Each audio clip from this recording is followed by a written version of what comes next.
আজকের এই মাহফিল কোরআনেরই মাহফিল, তোমরা কেন বুঝো না? তারেক মনোয়ার যদি এখানে 1.5 ঘন্টা 2 ঘন্টা আলোচনা করত, সে বেদের কথা বলতো না, গীতার কথা বলতো না, সিনেমার পক্ষে বলতো না, মদের পক্ষে বলতো না, সন্ত্রাসের কথা বলতো না, কোরআনের কথাই বলতো। তার কথার মাধ্যমে হয়তো কিছু যুবক মাদক থেকে বের হয়ে চলে আসতো। দুর্গা দেবীর 10 হাত দেখানো হবে, দুর্গা নামক সিনেমায় ধর্মীয় চিন্তা সাপ্লাই দেয়া হবে, দুর্গা নামক সিনেমায় বোঝানো হবে অসুর বধ করার জন্য স্বর্গ থেকে দুর্গা দেবী আসা লাগে, দুর্গা দেবী মরতে নেমে গজে চড়ে আসলে ফসল বেড়ে যাবে। দুর্গা দেবীর কথাবার্তা শুনে একটা দর্শকের মনে যদি দুর্গা দেবীর প্রতি সামান্য ভালোবাসা তৈরি হয়, সাথে সাথে ঈমানটা চলে যাবে। বিশ্ববিখ্যাত মুফাসসির, যিনি 40 বছর কোরআনের তাফসীর করেছেন তামাম পৃথিবীতে, উনি যদি কোরআনের বিজয়ের কথা না বলতেন, শুধু পীর হইয়া মুরিদ বানাতেন, উনার মতো হালুয়া রুটিওয়ালা পীর বাংলাদেশে পাওয়া যেত না। বিশ্বনবী দাঁত দিয়েছেন, ইমাম হুসাইন কল্লা দিয়েছেন। এই পথ কুসুমাস্তীর্ণ নয়, এই পথ ফুলে ফুলে সাজানো নয়, এই পথ বড় দুর্গম, বড় কণ্টকাকীর্ণ, বড় মরুময়, বড় বন্ধুর। এই পথ চলতে কষ্ট হবে বটে, কষ্ট যেখানে শেষ সেখান থেকে জান্নাত শুরু হয়ে যায়। সম্মানীয় ভাইয়ারা, আমি আপনাদের সম্মুখে পবিত্র কোরআন মাজিদ থেকে সূরা ইব্রাহিমের প্রথম আয়াত তিলাওয়াত করেছি। বিশ্বনবীর পবিত্র মুখ অনুসৃত একখানা ছোট্ট হাদিসে নববী পাঠ করেছি। আল্লাহ তাআলা তৌফিক দান করলে এখান থেকে কিছু কথা বলবো। আমা তৌফিকি ইল্লা বিল্লাহ। আল্লাহ তাআলা সূরা ইব্রাহিমের প্রথম আয়াতে বলছেন, কিতাবুন আনজালনাহু ইলাইক, আই হাদা কিতাব, এটাই হলো এমন একটি কিতাব, ডিভাইন গাইডেন্স, স্বর্গীয় পথ নির্দেশনা। আনজালনাহু ইলাইকা, আমি আল্লাহ আপনার কাছে নাজিল করেছি।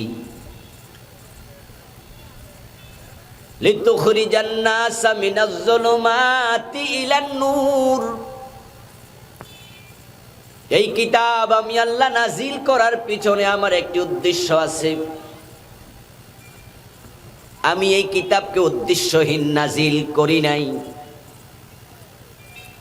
আমি তোমাদেরকে উদ্দেশ্যহীন ভাবে সৃষ্টি করি নাই। আমি এই কিতাব তোমাদের কাছে উম্মতে মুহাম্মাদি পাঠাইছি, রাসূল মুহাম্মাদের মাধ্যমে। ইত্তাবিউ মা উনজিলা ইলাইকুম মির রাব্বিকুম, আমি তোমাদের কাছে নাজিল করেছি এই কিতাব। আল্লাহ তাআলা এই কিতাব আমাদের কাছে কেন পাঠালেন, এটা আমাদের জানা দরকার আছে না নাই?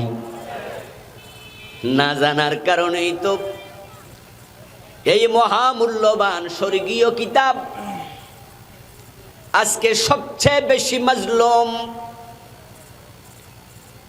যে মুসলমানের কাছে আল্লাহ তাআলা এই কিতাব পাঠালেন, কেন পাঠালেন না জানার কারণেই তারা আজকে কোরআনকে তেলাওয়াতের কিতাবে পরিণত করে ছেড়ে দিয়েছে। তারা এটাকে জিনে ধরলে, ভূতে ধরলে ঝাড়ফুঁক করার জন্য কাজে লাগায়। কিছু আলেম ওলামা কোরআনকে তাবিজের বই বানায়া ছাড়ছে, ঠিক না? লিখে এটা হাতে এবং বুকে ঝুলায়। মানুষ যখন মারা যায় তখন তারা মুর্দার চারপাশে বসে কোরআন তেলাওয়াত করছে, এটাকে তারা মরা মানুষের বই বানায়া ছাড়ছে। অথচ কোরআন শুধু তেলাওয়াতের জন্য নাজিল আল্লাহ করেন নাই। এই কোরআন তেলাওয়াত যেই করবে তাকে বলা হয়েছে তুমি হক আদায় করে তেলাওয়াত করতে হবে।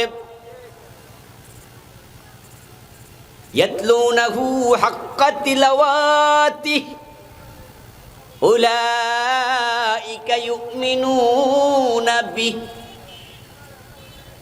আল্লাহ তাআলা বলেন, যারা কোরআন হক আদায় করে তেলাওয়াত করে তারাই কোরআনের উপর ঈমান এনেছে, বিশ্বাস করেছে। এই কথা দিয়ে বোঝা যায় যারা তেলাওয়াতটাও হক আদায় করে না, তারা কোরআনের উপরে প্রকৃত ঈমান আনে নেই। মানুষ মারা গেলে কোরআন তেলাওয়াত করার জন্য আল্লাহ কোরআন পাঠান নাই। কোরআন হচ্ছে জীবিত মানুষের কিতাব, এটা মরা মানুষের জন্য নয়। যাদের অন্তর সজাগ, যাদের অন্তর এখনো মরে নাই, আল্লাহ পাক রব্বুল আলামিন এই কোরআনটাকে তাদের জন্যই পাঠাইছেন। ইন্না ফি যালিকা লাযিকরা লিমান কানা লাহু কলব। আল্লাহ বলছেন এর মাঝে আছে উপদেশ, স্মরণ, নসিহা লিমান কানা লাহু কলব। যার কলব আছে, যার কলবটা মরে গেছে, তার জন্য কোরআনে কোনো নসিহত নাই। ওয়ালকাস সামআ ওয়া হুয়া শাহীদ। এবং কোরআন যখন তেলাওয়াত হয় তখন সে কান দিয়া মন দিয়া শোনার মতো যোগ্যতাও রাখে। ওয়া হুয়া শাহীদ। এবং কোরআন তেলাওয়াতের সময় সে উপস্থিত থাকে। যে মরে গেছে তার কলবটাও মরে গেছে।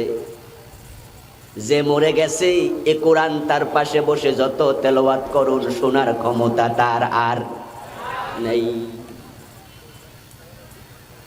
আল্লাহ বলেন, ইন্না ফি যালিকা লাযিকরা লিমান কানা লাহু কলব লিমান আলকাস সামআ লিমান হুয়া শাহীদ। এই হলো ব্যাখ্যা।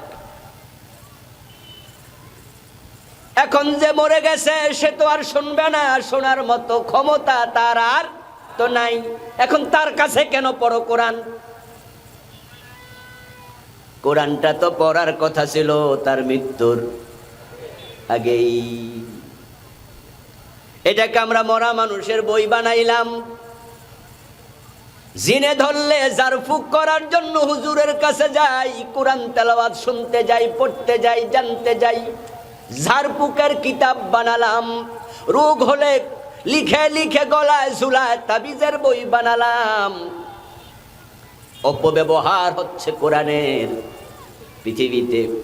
না বুঝে মানুষ কোনো বই পড়া দূরের কথা, না বুঝে কেউ পত্রিকাটাও পড়তে রাজি হবে না। এখানে আমার সামনে পিছে ডানে বামে যারা বসে আছেন, মোটামুটি ক্লাস 6-7 পর্যন্ত যদি কেউ পড়ে, তাহলে দেখে দেখে ইংরেজি রিডিং পড়ার মতো যোগ্যতা সেও অর্জন করে। 8-9 ক্লাস 10 পাস করে যারা, প্রত্যেকে দেখে দেখে ইংরেজি পড়তে পারে। কিন্তু ক্লাস 8-9 পাস করে ইংরেজি পড়তে পারলো, ইংরেজি সব লেখা বুঝার ক্ষমতা তাদের হয় না। তাই এসএসসি পাস, এইচএসসি পাস, আপনার 8-9 পাস, এই রকম ইংরেজি পড়ুয়ারা ডেইলি অবজারভার পত্রিকা কিনে পড়ে এমন একজনও পাবেন না।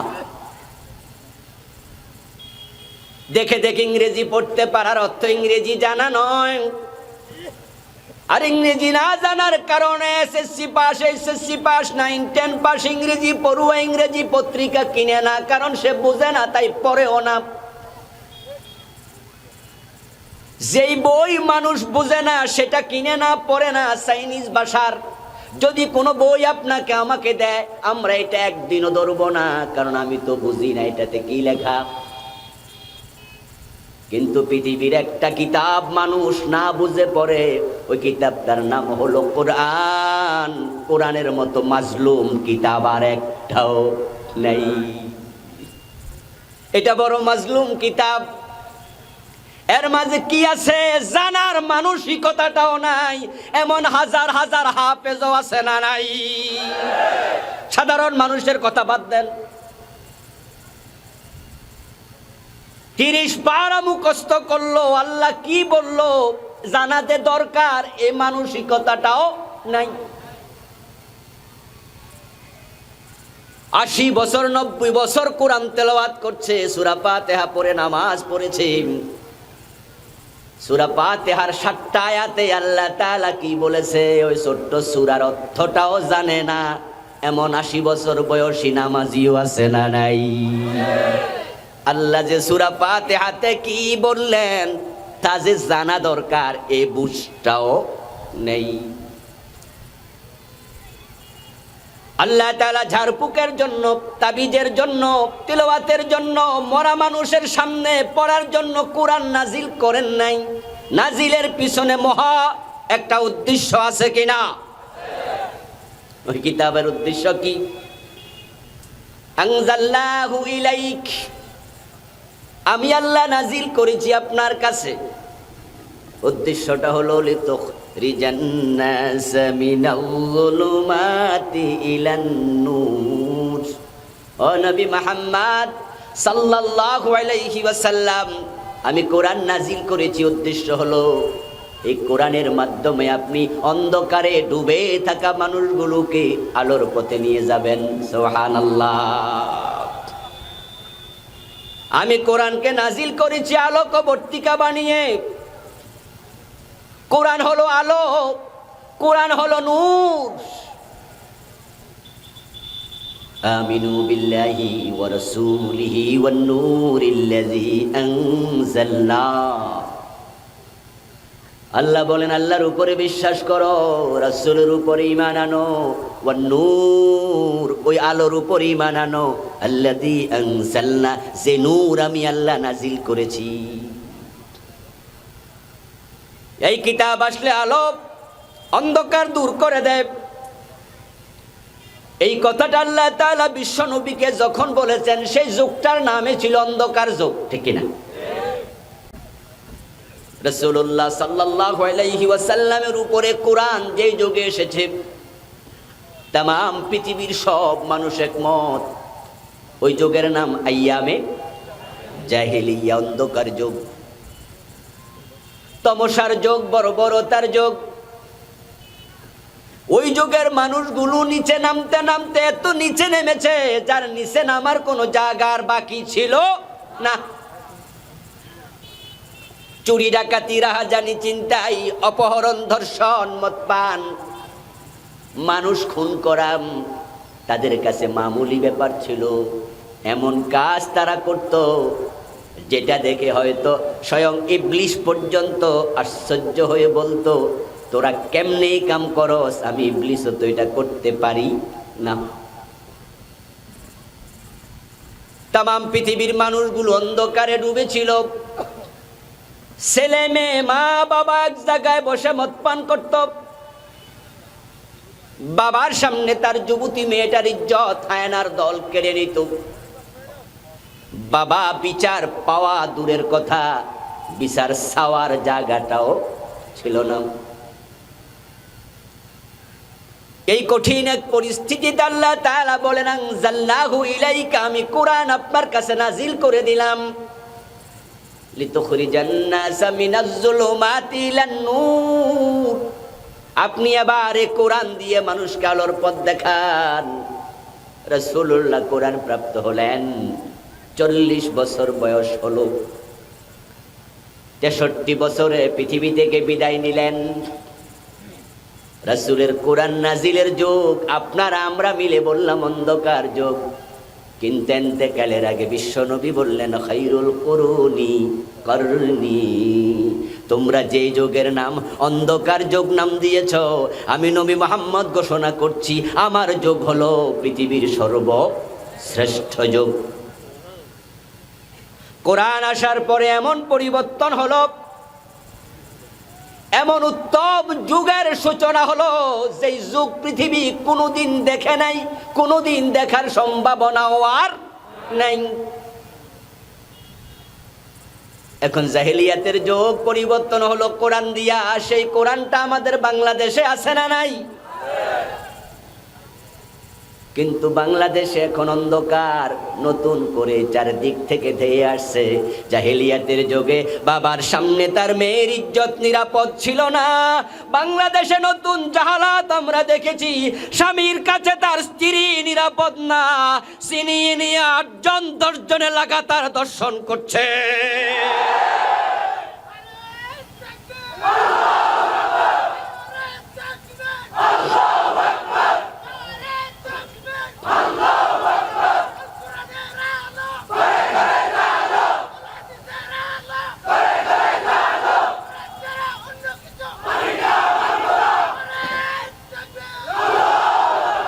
আমার ভাইয়ারা, জাহিলিয়াতের যুগে যেই জাহালাত ছিল, অন্ধকার ছিল, আমরা যদি মনে করি জাহিলিয়াতের যুগ মানি আলোহীন যুগ, জাহিলিয়াতের যুগে আকাশে সূর্য ছিল না, যদি থাকেও ওই সূর্য আলো দিত না, এটার নাম কি? জাহিলিয়াত। অন্ধকার যুগে রাতের বেলা আকাশে চাঁদ উঠত না, ওই চাঁদের কি আলো ছিল না? আসলে এই আলো সেই আলো নয়, এই অন্ধকার সে অন্ধকার নয়।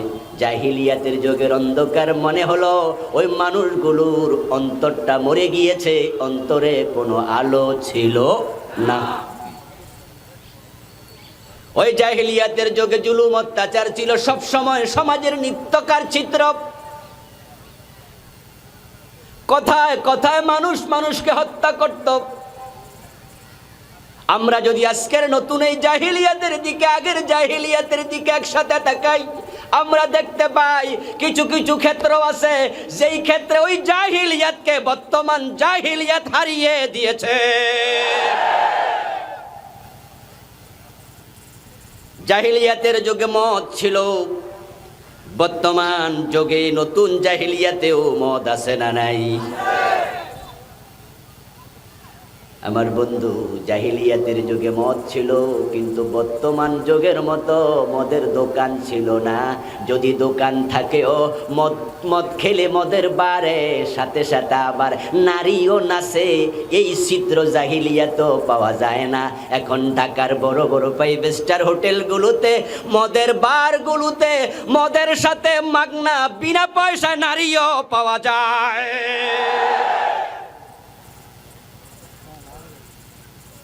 একই টোকেনে মদ এবং নারী দুইটা একসাথে, যেটা জাহিলিয়াতের যুগে ছিল না। জাহিলিয়াতের যুগে যুবতীদের ইজ্জত লুটে নিত হায়নার দল, এটা ইতিহাসে পাওয়া যায়। কিন্তু বাংলাদেশে শুধুমাত্র নারীর ইজ্জত লুটে নেয় না, ইজ্জত লুটে নেয়ার পরে লাশ কেটে কেটে টুকরা করে কেরোসিন ঢেলে এসিড ঢেলে জ্বালায়া দেয়, যেটা জাহিলিয়াতের যুগেও পাওয়া যেত না। জাহিলিয়াতের যুগে সুদ ছিল, বর্তমান জামানায় সুদ আছে না নাই? জাহিলিয়াতের যুগে বিনা দোষে হত্যা করার নিয়ম ছিল, বাংলাদেশেও বিনা দোষে শুধুমাত্র সাধারণ লোকেরা হত্যা করে না, আমরা দেখি বিনা দোষে ক্রসফায়ার নামে হত্যা চলছে।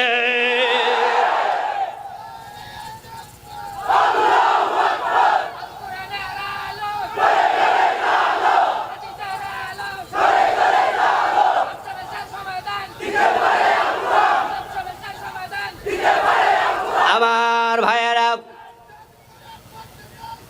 আজকে মানুষের হত্যা কোথায় গিয়ে ঠেকেছে? কিয়ামতের পূর্বে ব্যভিচার বেড়ে যাবে, মদ পান বেড়ে যাবে, হত্যা বেড়ে যাবে। রাসূল বলেছেন, আমরা সেটাই দেখতে পাচ্ছি। আমার বন্ধু, কথায় কথায় হত্যা এখন মামুলি ব্যাপার। যখন ক্রসফায়ারের নামে আমাদের প্রশাসনের ভাইয়েরা গুলি করা শুরু করলো, হত্যা শুরু করলো, এই হত্যার মেসেজ মানুষের কাছে চলে যায়। সাধারণ মানুষ হত্যাকে ইজি ভাবে নেওয়া শুরু করলো। কয়েকদিন আগে পত্রিকায় দেখলাম একটা মানসিক হাসপাতালে পুলিশের বর্তমান একজন এএসআই র্যাঙ্কের বড় মাপের অফিসার ভর্তি হয়েছে। হাসপাতালের কর্মচারীরা তাকে চিকিৎসার নামে গুতাইয়া কিলাইয়া হত্যা করে ফেলেছে। নিরাপত্তা কারণেই আমরা আবার ফিরে যাচ্ছি সেই জাহিলিয়াতের দিকে। ওই জাহিলিয়াত দূর করে আল্লাহর কোরআন এসে এখন কোরআন আছে, জাহিলিয়াত আসতেছে, দূর হয় না। একটা মাত্র কারণ, কোরআন আছে মাদ্রাসায়, কোরআন আছে মসজিদে। মসজিদ মাদ্রাসায় গিলাপের ভিতরে রাখা যাবে না। জাহিলিয়াত দূর করতে হলে সংসদ ভবনে কোরআন পাঠাতে হবে।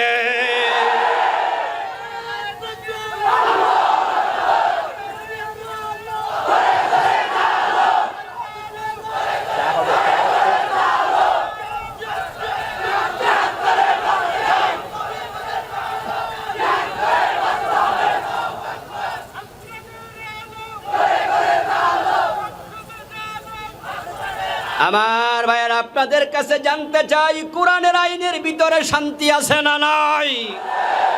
নিরাপত্তা আছে না নাই? উন্নতি সমৃদ্ধি আছে না নাই? এটা ভেবো না কোরআনের আইন মানতে গেলে মানুষ বুঝি গরিব হয়ে যায়। এটা ভেবো না দোস্ত। রিজিকের মালিক রাজ্জাক। কোরআনের বক্তব্য, লাউ আন্না আহলাল কুরা আমানু ওয়াত্তাকাউ লাফাতাহনা আলাইহিম বারাকাতিম মিনাস সামাই ওয়াল আরদ। আল্লাহ তাআলা বলেন, এই মানুষগুলো যদি আমি আল্লাহর উপর ঈমান আনতো, এই জনপদের লোকেরা আমি আল্লাহকে ভয় করে চলতো, কোরআন এবং সুন্নাহর আলোকে জীবন যাপন করত, আমি তাদের জন্য আকাশ এবং জমিনে রিজিকের যত দরজা আছে বরকতের সব দরজা খুলে দিতাম। লাউ আন্না আহলাল কুরা আমানু ওয়াত্তাকাউ লাফাতাহনা আলাইহিম, আমি তাদের জন্য অবশ্যই খুলে দিতাম বারাকাতিম মিনাস সামাই ওয়াল আরদ, আকাশ জমিনে বরকতের যত দরজা আছে সব খুলে দিতাম। জমিনের উপরে রিজিক দিয়েছেন যিনি, জমিনের নিচেও রিজিকের ভান্ডার রেখেছেন তিনি। এবার আপনাদের কাছে জানতে চাই আমার ভাইয়েরা, সমৃদ্ধি উন্নতির জন্য যে সম্পদ দরকার, ওই সম্পদ জমিনের পৃষ্ঠদেশে বেশি না জমিনের তলদেশে বেশি? জমিনের উপরে হয় ধান, গম, আলু, টমেটো, কেজি 20, 30, 50, 100 টাকা। আর জমিনের তলদেশে পাওয়া যায় স্বর্ণ রৌপ্যের খনি, 1 কেজির দাম বিলিয়ন বিলিয়ন বিলিয়ন বিলিয়ন, ঠিক না? আল্লাহ তাআলা জমিনের উপরে সম্পদ যা দিয়েছেন তার চেয়ে বেশি দিয়েছেন জমিনের নিচে, আর সেটা তিনি রেখেছেন মুত্তাকিদের জন্য, মুমিনদের জন্য। তাই বাস্তবত আমরা দেখতে পাই পৃথিবীর খনিজ সম্পদের 70% কম বেশি, অর্ধেকের অনেক বেশি শুধু আল্লাহ তাআলা রেখেছেন আরব বিশ্বেই। তাম পৃথিবীতে যত দেশ আছে সবচেয়ে বেশি মুসলিম দেশ আরব বিশ্বে, ঠিক না? মুসলমানদের মাঝে ঈমান আছে, তাকওয়া আছে, তাই তাদের কাছে রিজিকের দরজাও খোলা আছে। বাংলাদেশের জমিনের তলদেশে গ্যাস পাওয়া যায়, কিছু কিছু কেরোসিনও পাওয়া যায়। এবার আপনাদের কাছে জানতে চাই, জমিনের তলদেশে যে আল্লাহ গ্যাস দিয়েছেন, কেরোসিন দিয়েছেন, আমরা যদি ঈমান এবং তাকওয়ার আলোকে জীবন চালাই, 18 কোটি মানুষ না খেয়ে মরবে না। 50 কোটিও যদি হয়ে যায়, ওই জমিনের তলদেশে স্বর্ণের খনি দেওয়ার ক্ষমতা আল্লাহর আছে না নাই? কুয়েতের জমিনের তলদেশে স্বর্ণের খনি বানাইছে কে? সৌদি আরবের জমিনের তলে স্বর্ণের খনি বানাইছে কে? সে আল্লাহ কি বাংলাদেশে দিতে পারে না? তো কোরআন মেনে চললে তোমরা গরিব হবে, তোমাদের কই লোকে? কোরআন মানলে জাহালাত দূর হবে, সমৃদ্ধি আসবে, দুশ্চিন্তা সব বিদায় নেবে। কোরআন যদি সমাজে কায়েম হয়ে যায়, ঘরের দরজা খুলে ঘুমাইবা, চুরির সম্ভাবনাটাও থাকবে না। রাসূলুল্লাহ সাল্লাল্লাহু আলাইহি ওয়াসাল্লাম কোরআন নিয়ে সেই সমাজে আগমন করেছিলেন যে সমাজের মানুষগুলো শুধুমাত্র মানুষের সম্পদ চুরি করত না,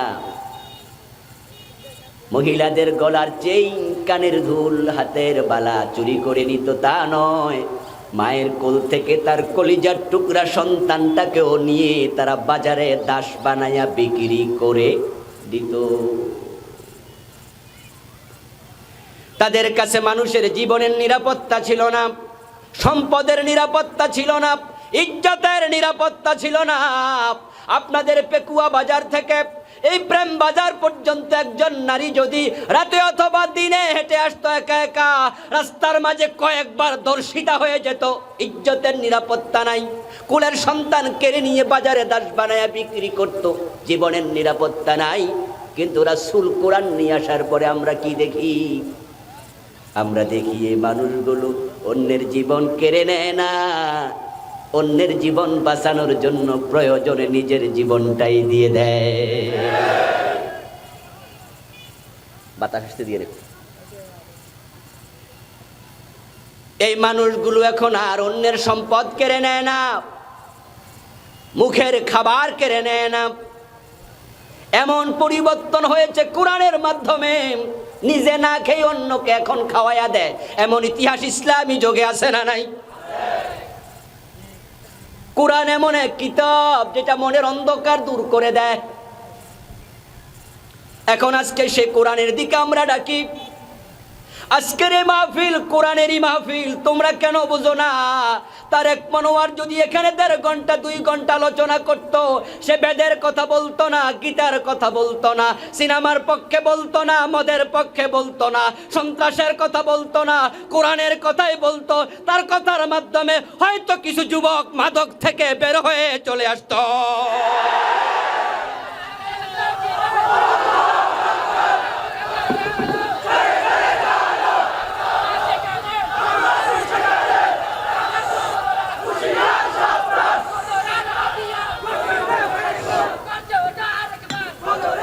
আমার ভাইয়েরা, আপনাদের কাছে আমরা বিনীত আরজ করতে চাই, মোহতারাম চেয়ারম্যান সাহেব সংক্ষেপে চমৎকার বলেছেন। মাওলানা বদিউল আলম, বঙ্গবন্ধুর স্বপ্নের সোনার বাংলাদেশ গড়তে যদি চাও, তাহলে সুদখোর দিয়ে হবে না, ঘুষখোর দিয়ে পরিবর্তন হবে না, দান্দাবাজ রাহাজানিকারীকে দিয়ে হবে না, কিছু কোরআনওয়ালা ভালো মানুষ লাগবেই।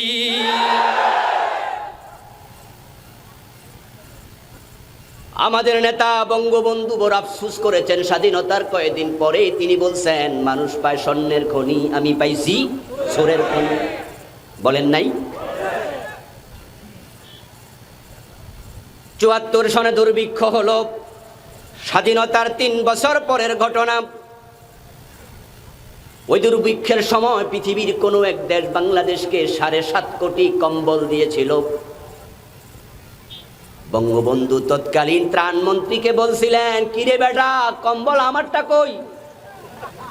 7.5 কোটির ভিতরে বঙ্গবন্ধুর নামটাও আছে না নাই? উনি বলে 7.5 কোটি আইসা, আমারটা কই?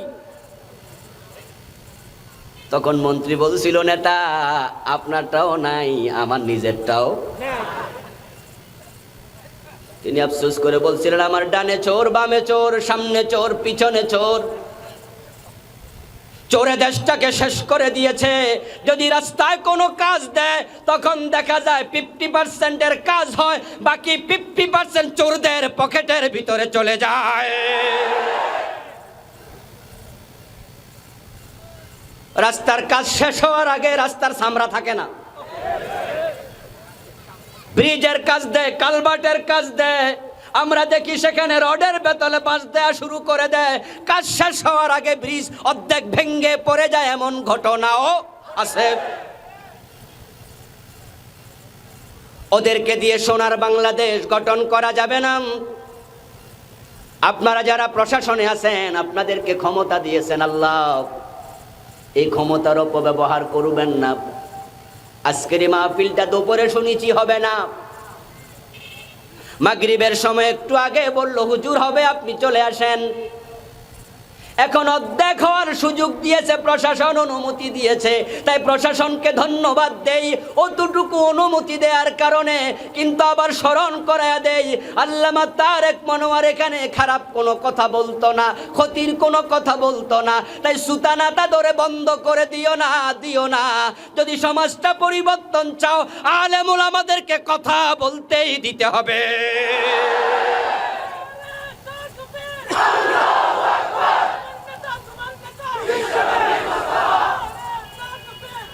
আমার ভাইয়ারা, আপনারা শুনেছেন অনুমতি আনে না ইত্যাদি কারণ। করোনা চলছে, করোনার ভয়াবহতার চিন্তা করেই হয়তো প্রশাসন বলেছে অনুমতি কেন আনলা না, তাই শাস্তি দিলাম, কিছুটা শিখো, অনুমতি নিলে তো হইতো। আমরা প্রশাসনকে ধন্যবাদ জানাই অনুমতি দেওয়ার কারণে পরক্ষণে। কিন্তু স্মরণ করায়া দিতে চাই, শুধু মাস্ক দিয়া, হ্যান্ড স্যানিটাইজার দিয়া আল্লাহর গজব থেকে বাঁচা যায় না। এই করোনার গজব থেকে বাঁচতে হলে আল্লাহর সাহায্য দরকার আছে, রহমত দরকার আছে, ঠিক কি না? বলুন তো, নিউ ইয়র্কের মানুষ, আমেরিকার নিউ ইয়র্কের মানুষ আমাদের সে কম শিক্ষিত না বেশি শিক্ষিত? আমাদের মতো সচেতন না সচেতন? কিন্তু সেখানে একদিন 5,000 7,000 মারা গেছে। আপনারা জেনে থাকবেন, ইটালির মানুষ স্বাস্থ্যগতভাবে, চিকিৎসার দিক থেকে, স্বাস্থ্যের দিক থেকে পৃথিবীর সবচেয়ে বেশি সচেতন দেশের নাগরিক। ওই ইটালিতে লাখ লাখ মরে গেল। ফ্রান্স পৃথিবীর অন্যতম সেরা রাষ্ট্র, লাখ লাখ মরে গেল। কিন্তু আমাদেরকে করোনার বিপর্যয় থেকে হেফাজত করেছেন কে? আমার বন্ধু, সতর্কতার কথা ইসলামে আছে, সচেতনতার কথা আছে। আপনি হ্যান্ড স্যানিটাইজার ব্যবহার করুন, আপনি মাস্ক পরিধান করুন, আপনি সামাজিক যে দূরত্ব সেটা বজায় রাখুন, সব আপনার সাথে আমি একমত। কিন্তু আল্লাহ যদি চায়, এর ভিতরও গজব দেওয়ার ক্ষমতা তার আছে না নাই? আর যদি বাঁচাইতে চান, বাঁচানোর ক্ষমতা আছে না নাই? এই জন্য আল্লাহর রহমত পেতে হলে কুরআনওয়ালাদের সম্মান দিতে শিখুন। আল্লাহ রহমত যদি না দেয়, আমাদের দেশের মানুষ কত সচেতন। আমি থাকি ঢাকার কাউরন বাজারের পাশেই। তামাম দেশে প্রচন্ড লকডাউন চলছে। চরম লকডাউনের ভিতরেও আমি বাজার খরচ করার জন্য কাউরন বাজারে যখন যাইতাম, তখন দেখতাম কাউরন বাজারের ধারে কাছেও লকডাউন নাই। লোকজন কিছু মানে না, বুঝেই না। বস্তিগুলোর পাশে যখন যেতাম, তখন দেখতাম হ্যান্ড স্যানিটাইজার কি এরা বুঝেই না। মাস্ক শতকরা 20 জনের মুখে 80 জন খোলা হাটে। যখন সিএনজি উঠতাম, সিএনজি ড্রাইভারকে প্রয়োজন, রিক্সার ড্রাইভারকে উঠলে বলতাম, এই মিয়া মাস্ক পরো না কেন? একদিন এক সিএনজি ড্রাইভারে কয়, আমরা গরিব মানুষ, আমরা ধরবো না, আপনারা সাবধান থাকেন। মানে সে অসচেতন, সে বুঝেই না। ফেসবুকে দেখলাম এক মহিলা দাঁড়ায় দাঁড়ায় পান খাচ্ছে। সাংবাদিক মহিলারে প্রশ্ন করছে, এই মহিলা, তোমার মাস্ক কই? মহিলা উত্তর দেয়, আমরা পান খাই, করোনা হইব না। এই হলো সচেতনতা। এমন অসচেতন দেশ, তারপর আলহামদুলিল্লাহ লোকাল বাসগুলোতে গিয়া দেখো একজনের কাঁধে 3 জন খাড়ায়া থাকে। বাজারে গিয়া দেখো মানুষের অভাব নাই। সিনেমা হল খুলে দেওয়া হয়েছে, সেখানে মানুষের অভাব নাই। একটা গার্মেন্টস ফ্যাক্টরিতে 10,000 কর্মচারী, 15,000 কর্মচারী আছে, সেখানেও আল্লাহ হেফাজত করতেছে। হেফাজত পেতে হলে আল্লাহর কাছে ফিরে আসতে হবে।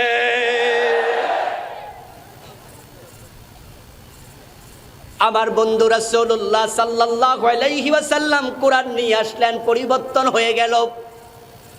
কিভাবে হলো? বিশ্বনবী মুহাম্মদুর রাসূলুল্লাহ সাল্লাল্লাহু আলাইহি ওয়াসাল্লাম কোরআন পড়ে পড়ে মানুষকে ফু দিছেন, তখন মানুষগুলো ভালো হয়ে গেছে, ঠিক না? ফু দিলে ভালো হয়ে যায়। রাসূলুল্লাহ জীবনী পর্যালোচনা করলে আমরা দেখি উনার বয়স যখন 17, একজন পরিপূর্ণ যুবক, চিন্তাশীল যুবক, ডানে বামে সামনে পিছে তাকায়া দেখেন পুরা আরব সমাজ অন্ধকারে ডুবে আছে।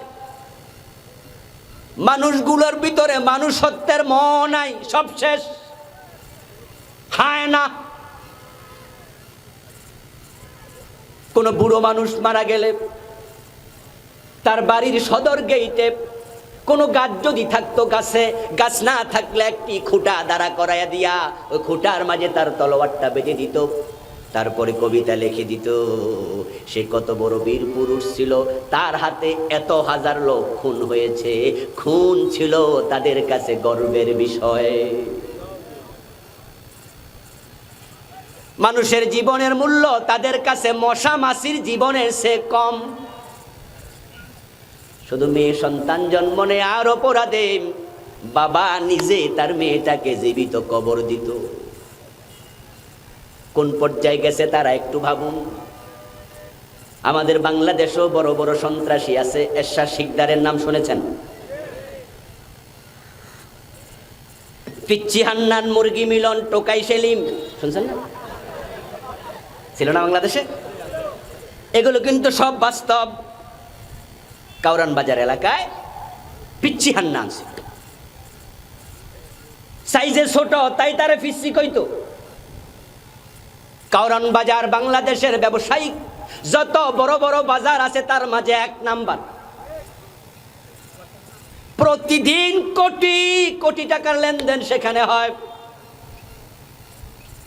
বড় বড় ব্যবসায়ীদের কাছে পিচ্চি হান্নানের লোকেরা হাজির হতো। হাজির হয়ে যদি বলতো হান্নান সাহেব আপনারে সালাম দিছে, ব্যবসায়ীর প্রস্রাব ছুটে যাইত। কিছুই না, প্রস্রাব ছুটতো, সালাম দিছে। কারণ তারা জানে এটা সাদা সালাম না, এটা লাল সালাম। এখন সালাম শোনার মানে হলো তারপরে কয় লাখ চায়, ওই শব্দ শোনার জন্য অপেক্ষা। ওয়ালাইকুম আসসালাম মানে 5 লাখ দেন, 3 লাখ দেন, 10 লাখ দেন। যদি দিতে দেরি করত, পকেট থেকে পিস্তলটা বের করে ব্যবসায়ীর টেবিলের মাঝে রাইকা কইতো, যদি সালামটা ঠিকঠাক মতো না লন রাতের বেলায় দেখা হইব। এরশাদ শিকদার খুলনাতে হাজার হাজার কোটি টাকা সে চুরি ডাকাতি করছে। বিশাল বিশাল লঞ্চ যেগুলো বিদেশ থেকে বাংলাদেশে আসতো, মহাসমুদ্র থেকে কিডন্যাপ করে নিয়ে যেত। তার বাড়ি বানাইছে, বাড়ির নাম দিয়েছিল স্বর্ণকমল। এরশাদ শিকদার যখন অ্যারেস্ট হয়, আমি খুলনা সফরে গিয়েছিলাম। সফর সঙ্গীদেরকে বললাম স্বর্ণকমলটা একটু দেখবো, চলো। দেখতে গিয়ে দেখি বাড়ির চারপাশে পুলিশ প্রহরা বসানো। পুলিশ দেখা দৌড়ায় চলে আইসি, আবার দৌড়া কোন মামলায় ঢুকায়।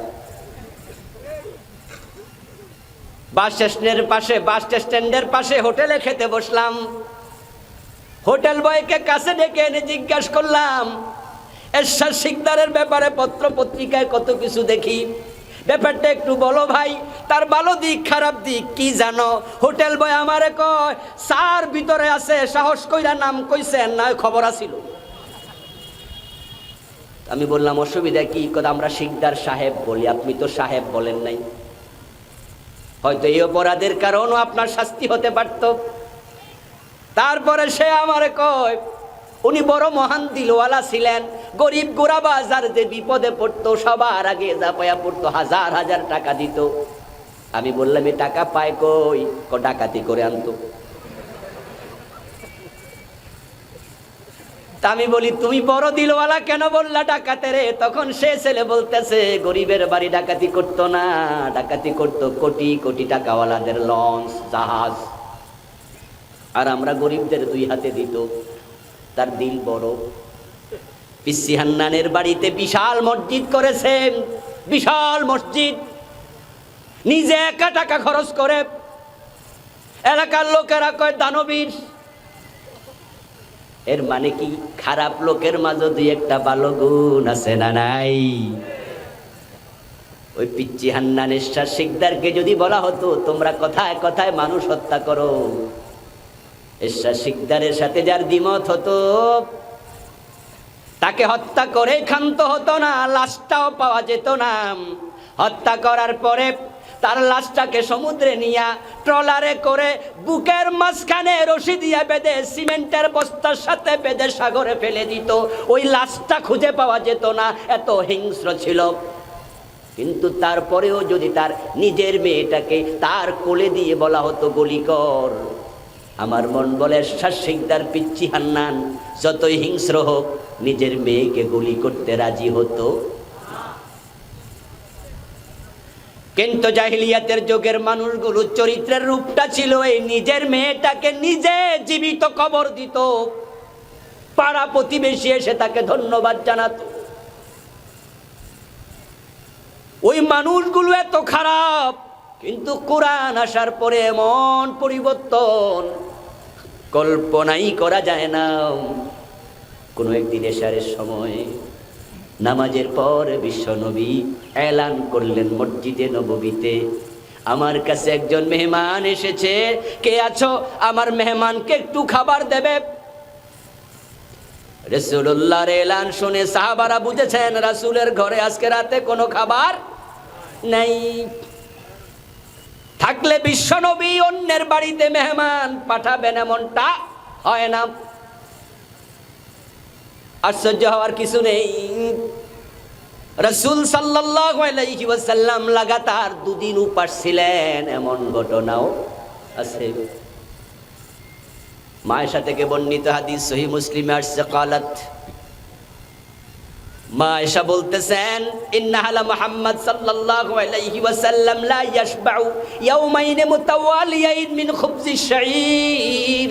রাসূলুল্লাহর পরিবারের লোকেরা লাগাতার 2 দিন জবের বানানো রুটিও খেতে পান নাই, হাত্তা তাওয়াফাহুল্লাহ। এভাবে রাসূল ইন্তেকাল করেছেন। ইন্তেকালের সময় ব্যাংক ব্যালেন্স কোনো টাকা পয়সা ছিল না। আল্লাহর হাবিব বলছেন লাউ কানাত লি মিসলু উহুদিন যাহাবা লা ইয়াসুরুনি আন ইয়ামুররা আলাইয়া সালাসু লায়াল ওয়া ইনদি মিনহু শাই ইল্লা উরসিদুহু লিদাইন, রাওয়াহুল বুখারী। আল্লাহর হাবিব বলল উহুদ পাহাড়টাকে যদি স্বর্ণ বানায়া আমাকে দেয়া হতো, 3 দিন যাওয়ার আগে আমি সবটা আল্লাহর পথে দান করে দিতাম। শুধুমাত্র আমার ঋণের যে পরিমাণ আছে ওই পরিমাণ আমি ঋণ পরিশোধের জন্য রেখে দিতাম। বিশ্বনবী বলেন কে আসো? আমার মেহমানকে রাতের বেলায় খাওয়াবে। আবু বকর মাথা তুলে না, ওমরও তুলে না, ওসমান আলী তুলে না। এমন হতে পারে সেই মজলিসে সেদিন ওসমান অনুপস্থিত ছিলেন, কেউ হাত তোলে নাই। এটা দেখে একজন সাহাবী দাঁড়ালেন, তার নাম ছিল হযরতে আবু তালহা রাদিয়াল্লাহু তাআলা। হযরত আবু তালহা হাত তুলে বলেন ইয়া রাসূলুল্লাহ, আপনার মেহমানকে আমি বাসায় নিতে চাই। বিশ্বনবী খুশি হলেন, আবু তালহা যাও বাসায় নিয়ে যাও আমার মেহমান। আবু তালহা বাড়ি গেলেন। ওনার স্ত্রীর নাম ছিল উম্মু সুলাইম। উম্মু সুলাইম রাদিয়াল্লাহু তাআলা আনহাকে কাছে ডেকে বলেন প্রেয়সী, প্রিয়তমা, রাসূলের মেহমান এনেছি, কিন্তু তোমাকে তো জানানোর সুযোগ পাই নাই। মসজিদ থেকে এনে ফেলেছি, তখন তো আর মোবাইলের যুগ, পরামর্শ করতে পারিনি, সরি। এখন খাবার দাবার কি আছে, মেহমানকে খাওয়াও। আমি আবু তালহা দেখেছি এলানের পরে কোন সাহাবী হাত তোলে না।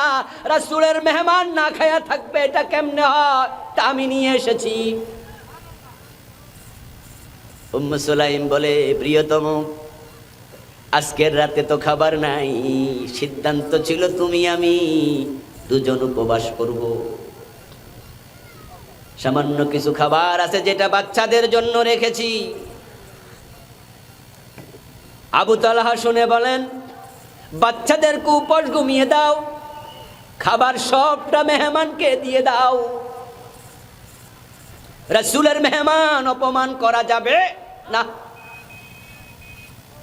স্ত্রী বলে, তা তো বুঝলাম, খাবারটা তোমার হাতে যখন দেব, মেহমানের হাতে তুলে দেওয়ার পরে মেহমান যদি বলে আপনিও খান, দুইজনে ভাগ করে খেলে কারোই পেট পুরবে না, তখন কি হবে? রাসূলের মেহমান। আবু তালহা বলেন, চমৎকার কথা বলছো, ঠিক আছে, মেহমানের প্লেটে যখন খাবার দেবা আমি সামনে এগিয়ে দিয়ে অনুমতি চাইবো, আপনি অনুমতি দিলে বাতিটা একটু নিভাইয়া দেই, কেরোসিন কম আছে ঘরে। স্ত্রী বলে, চমৎকার, তখন আমার হাতে একটা খালি প্লেট তুমি দিয়া দিবা, ওই খালি প্লেটটা হাতে নিয়া আমি মুখ নাড়বো, হাত প্লেটে একটু একটু আওয়াজ দেব, মেহমান বুঝবে অন্ধকারে আমিও খাচ্ছি, উনি জানবেও না আমি যে উপাস, পেট ভরে খেয়ে খুশি হয়ে যাবে। স্বামী স্ত্রী দুইজনে পরামর্শ করলেন, মেহমানকে সবটা খাবার খাইয়ে দিলেন। স্ত্রী খেলেন না, স্বামী খেলো না, বাচ্চারা খেলো না, পুরা পরিবার উপাস। আল্লাহর নবীর মেহমানকে সবটা খাওয়ায়া দেব। সকাল বেলায় ফজরের নামাজ পড়ার জন্য হাজির। আল্লাহর হাবিব সাল্লাল্লাহু আলাইহি ওয়াসাল্লাম আবু তালহাকে দেখে মুস্কি হেসে দিয়ে বলেন, আবু তালহা, মেহমানের সাথে এমন কি আচরণ করেছো, আল্লাহ তোমার প্রশংসা করে কোরআনের আয়াত নাজিল করেছে, ওয়া ইউসিরুনা আলা আনফুসিহিম ওয়ালাউ কানা বিহিম খাসাসা। আল্লাহ তাআলা বলছেন, এমন কিছু মানুষ তৈরি হয়ে গেছে যারা নিজে না খেয়ে অন্যকে খাওয়াইয়া দেয়, নিজের উপরে অন্যকে প্রাধান্য দিতে শিখেছে। ইয়ারমুকের যুদ্ধে পানি পান করে নাই, নিজে শহীদ হয়ে গেছে, এমন ঘটনা আছে না নাই? কিন্তু আজকে আমরা কি দেখি, অন্যের উপরে জুলুম। অনেক বড় শিক্ষিত, এমএ পাস, এসি রুমে বসে অফিস করে, বিসিএস ক্যাডারে চাকরি করে, ওর অফিসে গেলে ঘুষ না দিলে ফাইলে সিগনেচারটাও করে না, এমন বড় মাপের হায়না অফিসার আছে না নাই?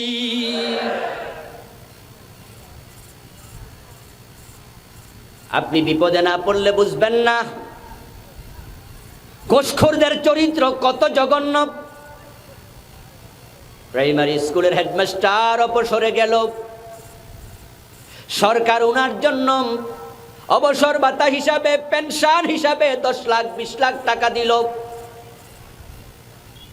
এখন আপনারাই বলুন তো, প্রাইমারি স্কুলে, হাই স্কুল, কলেজে, সরকারি চাকরিতে যারা পেনশনের টাকা পায় সেজন্য আলাদা ফাইল দরকার আছে না নাই?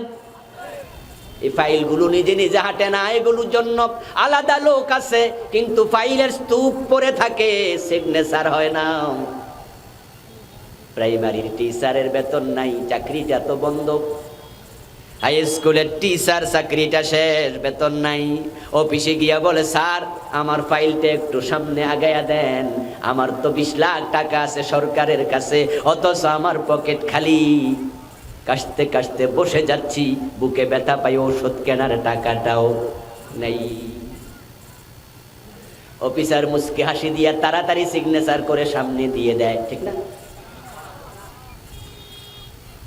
অফিস আদালতে গেলে দেখবেন চেয়ারগুলোতে মানুষ নাই, কোনোটায় বসে আছে হায়না, কোনোটায় বসে আছে বাঘ, কোনোটায় বসে আছে ভাল্লুক। এক একটা মাংস খাওয়ার জন্য, রক্ত খাওয়ার জন্য অপেক্ষা করছে, হায়নার মতো পকেটের দিকে তাকায়। ওই প্রাইমারি স্কুলের টিচারের পকেটে টাকা নাই, অসুখে মরে যায়। এই কথা শুনে তার হৃদয়ে সামান্য ভালোবাসা নাই, বরং বলবে আপনি 10 লাখ পাবেন, 20 লাখ পাবেন, আমি কি পাইলাম?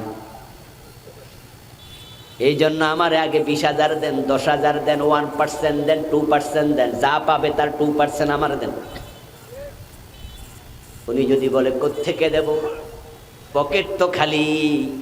বলবে এটা দেখার বিষয় আমার না, প্রয়োজনে জমি বিক্রি করে আনেন। অফিস আদালত গুলোতে ঘোষ না দিলে পাইল নড়ে না। 100 জন অফিসারের মাঝে হয়তো 95টাই ঘুষ খাচ্ছে। গেলে বুঝবেন কি যে ব্যথা বিষে, বুঝিবে সে কিসে, কবু আসে বিষে ধ্বংসে নিজারে। সৎ অফিসার আছে সংখ্যা বড় কম, বড় কম, বড় কম। আল্লাহর হাবিব এমন কিছু মানুষ তৈরি করছেন নিজে উপাস থাইকা অন্যরে খাওয়ায়, আর আমরা পকেটের টাকা লুটপাট করে নিয়ে যাই। 17 বছর বয়সে তাগড়া যুবক নবী মুহাম্মদ ইবনে আব্দুল্লাহ, পিছনে তাকায়া দেখেন সব মানুষ জালেম। এই ডুবে যাওয়া নৌকাটাকে তুলে ধরা দরকার, তাই তিনি সমবয়সী যুবকদেরকে সাথে নিলেন।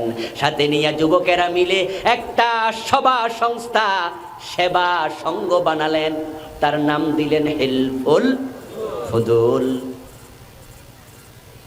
হেল্পফুল ফুজুল বানায়া সমবয়সী যুবকদেরকে সাথে নিয়া মানুষের বাড়িতে বাড়িতে যাওয়া শুরু করলেন। দাওয়াত শুরু, চুরি করো না, ডাকাতি করো না, রাহাজানি চিন্তায় করো না, হত্যা দর্শন করো না, মদ পান করো না, যত অন্যায় আছে সব ছেড়ে দাও। দাওয়াত দিতে দিতে বিশ্ব নবীর বয়স হয়ে গেল 40। 17 বছর বয়সে হেল্পফুল ফুজুলের মাধ্যমে দাওয়াতি কাজ শুরু। 40 বছর পর্যন্ত দাওয়াত দিলেন, চলে গেল 23 বছর। ক্যাশে টাকা রাখলে টান দিয়া হিসাব হলে করে, সময় নাই, এক নজর সাহেব, এটাই নিয়ম। 23টা বছর চেষ্টা করে পিছনের দিকে হিসাবের অঙ্কের দিকে তাকায়া রাসূল দেখেন এই 23 বছর দাওয়াতি কাজ হলো, কিন্তু একটা মানুষও ভালো হয় নাই। চুরি কমে নাই, ডাকাতি কমে নাই, সন্ত্রাস রাহাজানি চিন্তাই কোনোটাই কমে নাই। ধ্যানে বসে গেলেন, চিন্তায় মগ্ন হলেন কি করা যায়। ওই চিন্তা করার জন্য মক্কা থেকে, ঘর থেকে বেরিয়ে 2-3 মাইল দূরে হেরা পাহাড়ের একবারে চূড়াতে একটি নির্জন গুহা আছে, সেখানে ধ্যানে মগ্ন হলেন। গারে হেরাতে বিশ্বনবী বসে ভাবছেন কি করা যায়। যখন রেজাল্ট হয় না, ফলাফল পাওয়া যায় না, তখন ভাবতে হয়। ডাক্তারের কাছে গেছেন, ওষুধ দিয়েছে, 1 সপ্তাহ পরে আবার গেলেন, আবার ওষুধ দিয়েছে, 1 সপ্তাহ পরে আবার গেলেন, আবার ওষুধ দিয়েছে, রোগ কমে না। তখন ডাক্তার নতুন করে ভাবে, প্রয়োজনে ডাক্তাররা মিলে বোর্ড বসে, এমন নিয়ম আছে না নাই? বিশ্বনবী চিন্তায় বসলেন। 23 বছর দাওয়াত দিছি, কাজ হয় নাই, সমাজ পরিবর্তন হলো না। চিন্তায় বসে গেছে। ও তাবলীগের ভাইয়েরা, স্বাধীনতার আগ থেকে দাওয়াত শুরু করেছ, বাংলাদেশে সুদ কমে নাই, ঘুষ কমে নাই, সিনেমা করে নাই, অন্যায় কমে নাই। ও পীর সাহেব হুজুরেরা, স্বাধীনতার আগে পরে আপনারাও দাওয়াত দিয়েছেন, লক্ষ লক্ষ মুরিদ বানিয়েছেন, সমাজ পরিবর্তন হয় নাই। বক্তা ভাইয়েরা অনেক ওয়াজ করেছেন, শ্রোতা ভাইয়েরা ওয়াজ শুনেছেন, অন্যায় তো কমে নাই। অন্যায় যেহেতু কমে না, বাংলাদেশের সব আলেম নতুন করে ভাবতে হবে।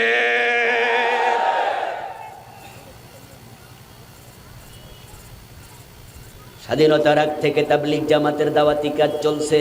বাংলাদেশের মতো এত বড় বিশ্ব ইজতেমা তাবলীগ জামাতের পৃথিবীর কোথাও নেই। তাবলীগের বিশ্ব ইজতেমা আপনারা কেউ হয়তো গিয়েছেন, অনেকে যান নাই, আমি নিজেও গিয়েছি, গতবারেরটাও গেছি, প্রায় বছরই যাই। মৌমাছির চরিত্র হলো, ফুল আছে যেখানে উড়ে যাবে সেখানে। দামতির পীর সাহেবের মাদ্রাসা থেকে কামেল পাশ করেছি। সুযোগ পেলে যেখানে পীর সাহেব হুজুর আসে সেখানে ছুটে যাই। কয়েকদিন আগে সরমনাইও তো গেলাম। সরমনা 2 পীরের সাথে 3-4 ঘন্টার কাছাকাছি সময় দিলাম। তাবলীগের ইজতেমায় গেলাম, ইসলামী আন্দোলন যেখানে আছে সেখানে দৌড়ায় গেলাম। আমরা মৌমাছির মতো সব ফুল থেকে মধু সংগ্রহ করে মৌচাক ভরতে চাই। ভ্রাতৃত্ব ভালোবাসা নিয়ে গিয়ে যেতে চাই। আমার বন্ধু, তাবলীগের কাজ আছে বছরের পর বছর, কত লাখ লোক ইজতেমায় হয় কল্পনা করতে পারবেন না। অনেক লোক তাবলীগের কাজের কারণে সিনেমা হলগুলো বন্ধ হয়ে গেছে, ঠিক না? একজন পীর সাহেবের দরবারে লাখ লাখ মুরিদ আছে, এমন পীর আছে না নাই? সরমনের পীর সাহেব হুজুর আমাকে নিয়ে হাঁটলেন কিছুক্ষণ, তারপরে বললেন হুজুর আসছেন, আমাদের মাহফিলের প্যান্ডেল যেখানে হয় মাঠগুলো দেখছেননি? আমি বললাম দুইটা দেখছি। তখন একজনকে বলল, খাদেম একজন ছাত্রকে ডেকে বলল, তুমি হুজুরকে বাকি দুইটা মাঠও দেখায় আনো। আমি দেখতে গেলাম, বিশাল বড় বড় মাঠ। বলল আমাদের মাহফিলের সময় এই 4টা মাঠ তিল ঠাইয়ের জায়গা থাকে না। সরসিনার মাহফিলে গেলে দেখবেন লাখ লাখ মুরিদ, সরমনায় গেলে লাখ লাখ মুরিদ।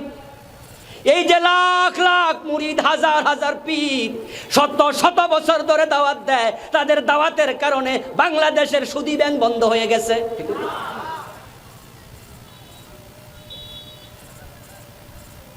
তাবলীগের ইজতেমার পরে হাজার হাজার জামাত বের হয়, আসরের নামাজের পরে মসজিদগুলো থেকে গাছতে বের হয়। আমি নিজেও কত গাছতে গিয়েছি, নসরত করেছি। লাইন ধরে পিপিলিকার মতো সামনে যায়, সামনে যারে পায় তারে মৌমাছির মতো ধরে, নামাজ পড়বে কিনা ওয়াদা নিয়ে তারপরে সারে। যদি বেডা কইতে পারে লুঙ্গি খারাপ, তাহলে মাফ, না হয় মাফ নাই। নামাজের দাওয়াত চলছে, তাবলীগ জামাতের ভাইদের ফজরের নামাজে মসজিদে মুসল্লির জায়গা দেয়া যায় না, ঠিক না? ফজরের নামাজে সালাম ফিরানোর পরে তাকায়া দেখো মুসলমান, মসজিদ খালি। কোন মসজিদে 2 জন 5 জন 10 জন 20 জন 50 জন 100 জন, এমনও মসজিদ আছে ইমাম আর মুয়াজ্জিন ছাড়া একজনও নাই। কি লাভ হলো তাবলীগ করে? কি লাভ হলো পিরালি হয়ে? কি লাভ হলো ওয়াজ করে, মাহফিল করে, মাদ্রাসা দিয়া? সিনেমা হলগুলো আগের চেয়ে বেড়ে গেছে, এখন তো আর হল বানানো লাগে না। যুবকদের পকেটে মোবাইলের ভিতরে সিনেমা হল আছে না নাই? বাংলাদেশের সিনেমা যথেষ্ট নয়, ভারত থেকেও সিনেমা আমদানি চলছে। আগে বাংলাদেশি নায়ক নায়িকাদের সীমানা আমল নষ্ট করতো, আমল আমল সিনেমা দেখলে কবিরা গুনাহ হতো। কিন্তু ভারতের সিনেমা আমল নয়, ইমান সহ শেষ করছে, ইমান সহ শেষ করছে। বাংলাদেশের সিনেমা নাটকে নায়িকারে যদি নায়ক কোনো কারণে পিটনি মারতো, স্বামী হিসাবে নায়ক নায়িকার অভিনয়, স্ত্রী স্বামীর কথা শোনে না, হাতে লাঠি লইয়া মারছে, মাথায় বাড়ি পিঠে বাড়ি। মুসলিম নায়িকা আল্লাহ গো কইরা চিৎকার দিত। কিন্তু ভারত থেকে সিনেমা যখন আমদানি শুরু, এখন আল্লাহর জায়গায় ঈশ্বর ভগবান বলা শুরু করে দিয়েছে, তাদের মূর্তির নামে সিনেমার নাম রাখা শুরু হয়েছে। পোস্টারে দেখলাম রাস্তার পাশে লাগানো, বছর 1-1.5 আগে, সিনেমার নাম দুর্গা। দুর্গা নামক সিনেমা, দুর্গা দেবীর 10 হাত দেখানো হবে। দুর্গা নামক সিনেমায় ধর্মীয় চিন্তা সাপ্লাই দেয়া হবে। দুর্গা নামক সিনেমায় বোঝানো হবে অসুর বধ করার জন্য স্বর্গ থেকে দুর্গা দেবী আসা লাগে। দুর্গা দেবী মরতে নেমে গজে চড়ে আসলে ফসল বেড়ে যাবে। দুর্গা দেবীর কথাবার্তা শুনে একটা দর্শকের মনে যদি দুর্গা দেবীর প্রতি সামান্য ভালোবাসা তৈরি হয়, সাথে সাথে ঈমানটা চলে যাবে।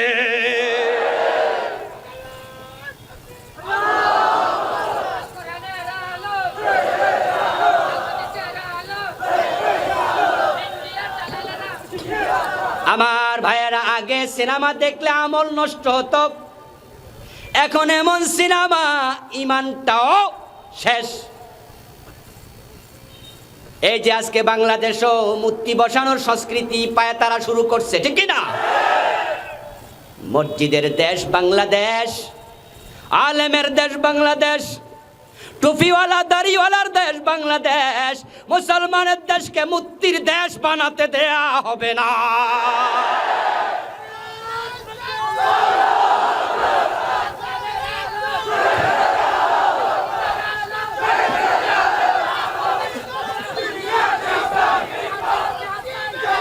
আমার ভাইয়েরা, ঢাকা মসজিদের শহর, ঠিক না?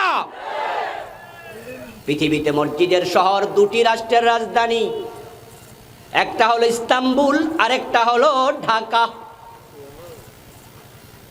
এই দুটি রাষ্ট্রের রাজধানী ইস্তাম্বুল এবং ঢাকা মসজিদের শহর হিসাবে বিখ্যাত। আজকে ঢাকার বিভিন্ন মোড়ে মোড়ে ভাস্কর্যের নামে মূর্তি বানানো শুরু হয়ে গেছে। আমরা কোনো ব্যক্তির বিরোধী না, কোনো দলের বিরোধী না, আমরা ভাস্কর্যের নামে মূর্তির বিরোধিতা করছি।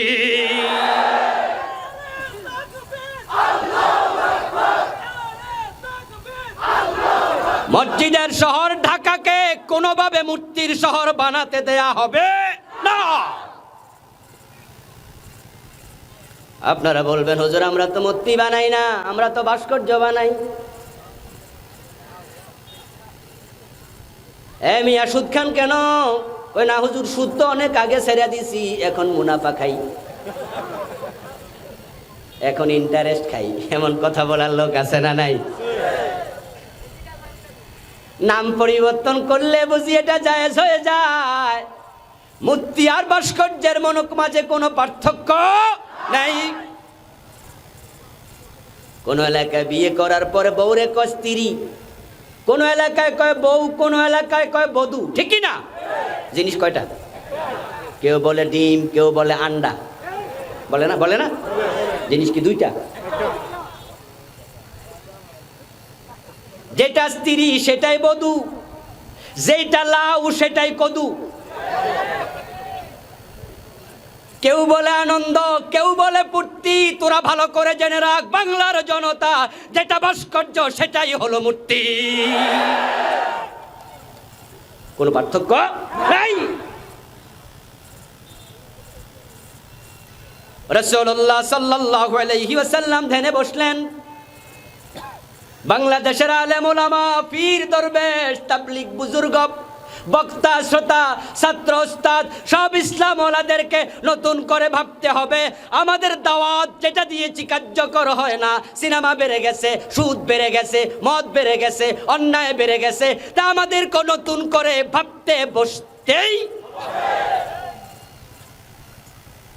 বিশ্বনবী ধ্যানে বসলেন।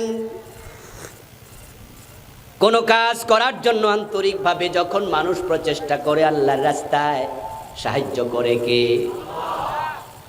কোরআনের বক্তব্য, মান জাহাদা ফিনা লানাহদিয়ান্নাহুম সুবুলানা। সুবহানাল্লাহ পড়েন। আল্লাহ তাআলা কোরআনে বলেন, আমার রাস্তায় যে প্রচেষ্টা করবে, সংগ্রাম করবে, লড়াই করবে, আগানোর সিদ্ধান্ত নিয়ে সামনে যাবে, লানাহদিয়ান্নাহুম, লামে তাকিদ নুন সাকিলা, লানাহদিয়ান্নাহুম সুবুলানা, আমি আল্লাহ নিশ্চয়ই তাকে পথ দেখাইয়া দেই। রাসূলুল্লাহ হেরা গুহায় বসে ধ্যানে মগ্ন, ভাবছেন কিভাবে সমাজটা পরিবর্তন করা যায়। আল্লাহ তাআলা খুশি হয়ে গেলেন, জিব্রাইলকে পাঠাইয়া দিলেন, কোরআন নাজিল হওয়া শুরু হয়ে গেল। ইয়া আইয়ুহার রাসূলু বাল্লিগ মা উনজিলা ইলাইকা মির রাব্বিক। ও আমার রাসূল, 23টা বছর চেষ্টা করেছেন, কেউ ভালো হয় নাই। আমি আবার আপনার কাছে কোরআন পাঠালাম, লিতুখরিজান নাসা মিনাজ যুলুমাতি ইলান নূর। মানুষগুলোকে আবার কোরআনের মাধ্যমে ভালো করার জন্য কাজ শুরু করে দেন। মা উনজিলা ইলাইকা মির রাব্বিকা। এতদিন দাওয়াত দিছেন মন মতো, নিজের চিন্তা মতো, এখন আর মন মতো দাওয়াত দেয়া যাবে না। মা উনজিলা ইলাইকা মির রাব্বিকা, এখন দাওয়াত দেয়া লাগবে তোমার প্রভুর আদেশ মতো। যা নাজিল হয় তা দিয়ে দাওয়াত দেন। দাওয়াত হবে আল্লাহর কোরআনের, রাসূলের হাদিসের, মন মতো দাওয়াত দেয়া যাবে না। কিন্তু পরিতাপ, দাওয়াতের বর্তমানে শ্রেষ্ঠ জায়গা মাহফিল, এই মাজলিসগুলো। একজন বক্তা 2 ঘন্টা 1.5 ঘন্টা ওয়াজ করে, 3 ঘন্টা ওয়াজ করে, এমন বক্তাও আছে। তারা দাওয়াত দিতে গিয়া দেখা যায় বাবার কাহিনী, মায়ের কাহিনী, বাগের কাহিনী বলতে থাকে, কোরআন হাদিসের দাওয়াত পাওয়া যায় না। কে দাওয়াত দেয় পীরের দিকে, কেউ দাওয়াত দেয় আকাবেরের দিকে। অথচ আল্লাহর বক্তব্য হলো দাওয়াত দিতে হবে আল্লাহর কোরআনের দিকে।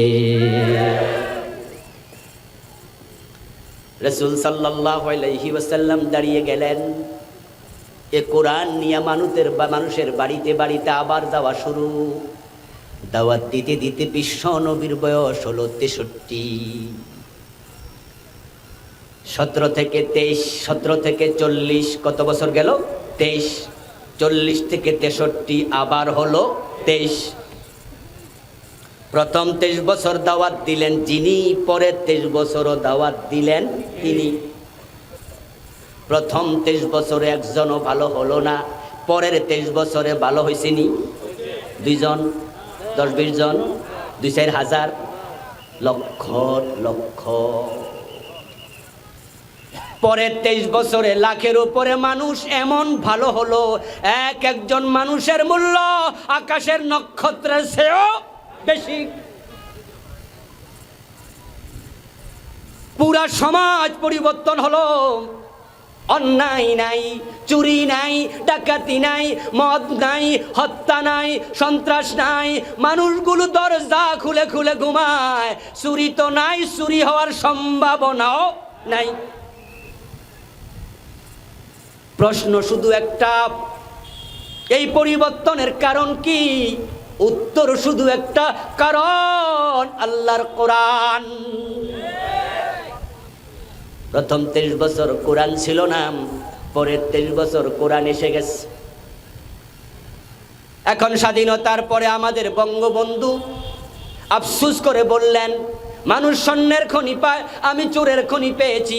চেষ্টা করেছেন, সোনার বাংলা বানাতে পারেন নাই, তিনি মরে গেলেন। জিয়াউর রহমান এসেছিলেন, ব্যক্তিগত জীবনে জিয়াউর রহমান আমরা জানি মরার সময় উনি কোটি কোটি টাকা ব্যাংকে রাখেন নাই।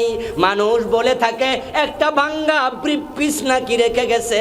জিয়াউর রহমান চেয়েছে দেশটা ভালো করতে, বঙ্গবন্ধুর মতো বুক ভরা ব্যথা নিয়ে তিনিও গেলেন, দেশটা ভালো হয়। সব প্রেসিডেন্ট চেষ্টা করছে, বর্তমান প্রধানমন্ত্রীও দেখবেন কিছু কিছু বিষয়ে জিরো টলারেন্স। যখন কোথাও চরম অন্যায় হয় সরাসরি হস্তক্ষেপ করেন, তিনিও চান দেশটা ভালো হোক। কিন্তু চুরি কমে না, ডাকাতি কমে না, রাহাজানি সন্ত্রাস কমে না। আসলে ব্যাপারটা একটা, কোরআনের বাহিরে যতই চিন্তা করো সমাজ কোরআন ছাড়া পরিবর্তন হবে না।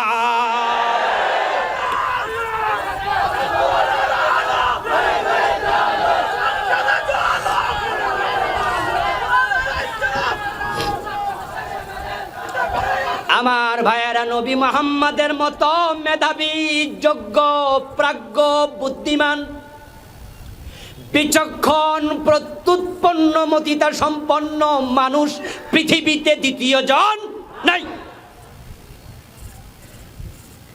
একটা মানুষের জীবনে যত যোগ্যতার দিক আছে, আল্লাহ নবী মুহাম্মাদুর রাসূলুল্লাহ সাল্লাল্লাহু আলাইহি ওয়াসাল্লামকে প্রতিটা দিকে 100তে 100টাই দিয়েছেন।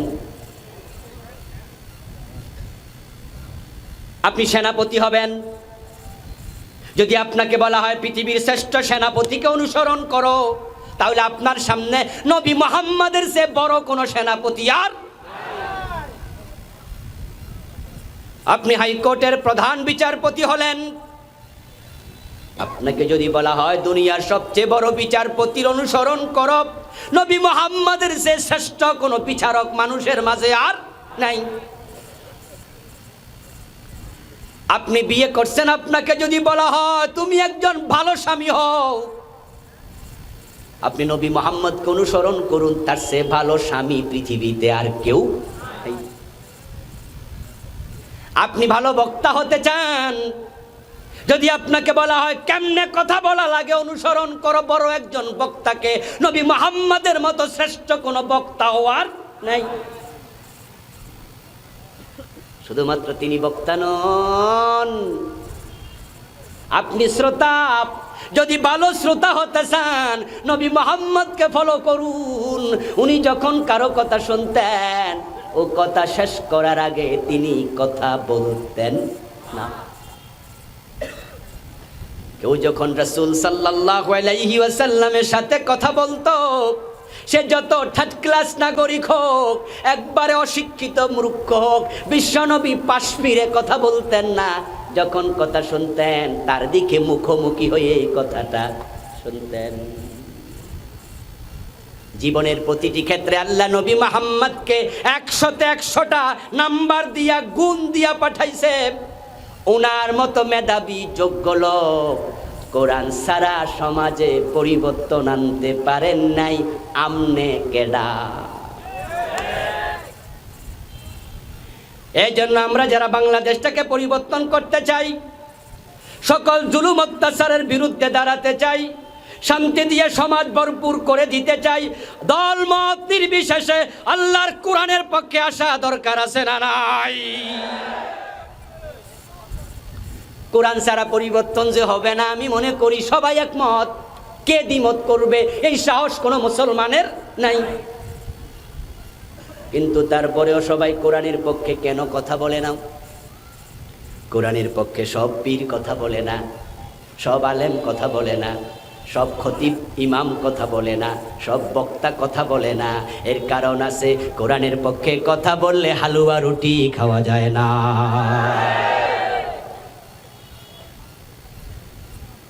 আপনি কোরআন তেলাওয়াতের কথা বলেন, আপত্তি নাই, কিন্তু কোরআনের আইনের কথা বললে আপত্তি আছে না নাই? অমুক জায়গায় তার বাবা মারা গেছে, 10 জন হুজুরকে দাওয়াত দিছে, হুজুর আমার বাপ মারা গেছে, একটু দোয়া করবেন, এক খতম কোরআন খতম করেন। এরকম আত্মীয় স্বজন দাওয়াত দিয়া, হুজুর দাওয়াত দিয়া এই দেশে কোরআন খতম পড়ায় এমন ঘটনা আছে না নাই? চিটাং এলাকা, কক্সবাজার এলাকায় নাই? হুজুর 10 জন দাওয়াত দিছে, 3 পারা করে কোরআন পড়ছে, যাওয়ার সময় 2000 করে কসকইসা নোট দিছে, 8, 10, 12 রকমের তরকারি দিয়ে খাওয়াইছে। হুজুররা যাওয়ার পথে পানসাবায় 500 টাকার 60টা করে নতুন নোট পাইছে। নোটগুলা হাত দিয়া চাপ মারে আর কয়, এই লোকটার এতদিন মনে করতাম ইসলাম বিরোধী, আজকে দাওয়াত খাইয়া বুঝছি ওর মতো ইসলামের প্রতি দরদি কেউ আর। এতদিন মানুষ কইছে সে নাকি ইসলাম বিরোধী, কোরআন বিরোধী। কোরআন বিরোধী হলে তার বাড়িতে আমরারে দাওয়াত দিয়া কোরআন খতম করাইতো না। ওই নেতাও মনে মনে কয় আমি তো কোরআনের পক্ষে আছি, তোরা আমারে ভুল বুঝিস না। এই যে দাওয়াত দিয়া খাওয়াইলাম, 2000 করে টাকা দিলাম, আপনারাও এখন সে কোরআনের পক্ষের লোক। ও মনে মনে কয় আমিও তো কোরআনের পক্ষের লোক। কিন্তু আমি বলি, শোনো দোস্ত, তেলাওয়াত করলে টাকা দেয়, কোরআনের আইনের কথা বলে দেখো, ওই নেতাই তোমাকে জেলখানায় ঢুকাইয়া দেবে।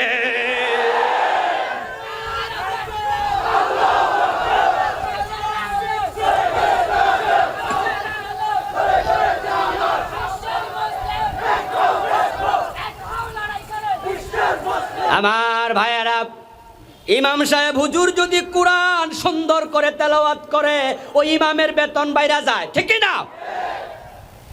আর সেই হুজুর যদি জুমার দিন কোরআনের আইনের কথা বলা শুরু করে, চাকরিটার নেই। কোরআন সুন্দর করে পড়লে বেতন বাড়ে। রমজান মাসে যখন টেলিভিশন চ্যানেলগুলোতে ছোট ছোট হাফেজগুলো কোরআনের অনুষ্ঠান করে, পুরস্কার যেই জায়গায় দেয়, সোনারগাঁ হোটেলের বলরুম, কন্টিনেন্টাল হোটেলগুলোতে সেরাটানে বড় বড় প্রোগ্রাম হয়, দেশের মন্ত্রী যায়, এমপি যায়, ঢাকা ইউনিভার্সিটির বিসিকে দাওয়াত দেয়, আমরাও সেখানে মেহমান হয়ে যাওয়ার সুযোগ পাই। দেখি সব বক্তারা কোরআনের পক্ষে গদগদ, অথচ কোরআনের আইনের কথা বললে তাদের চেহারাই কালো হয়ে যায়।